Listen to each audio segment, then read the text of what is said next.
ያወጣናቸው ስታንዳርዶች ናቸው። ሶ ፍሮንት ላይ የሚሰሩ እንደው አዲስ አበባ ትበልጠናለች ብዬ የማስበው እሱ ላይ ነው። ኦሬዲ ቀድማ ስላደገች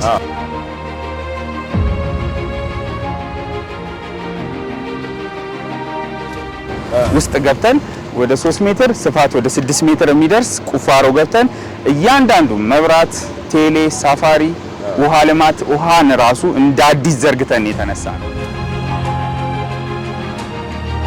ኦልሞስት ቦሌ ራሱ በጣም ውስን ቦታዎች ላይ ነው የተጠቀምነው። ለምሳሌ ስማርት ፖሎች ተከልን፣ ካሜራ ያለው ትራፊክ ሲስተሙ ማኔጅ የሚያደርግ ሁሉ ነገር። ይሄንን ማኔጅመንት የሚሰራ የተማረ የሰው ኃይል አለ ወይ? ጥያቄው መጀመሪያ ተቃውመናል፣ ግን ማህበረሰቡ ገና ነው። ወንጀልም አደጋ ትራፊክም የሚያግዝ ነው እንትን ነው ካሜራ ነው።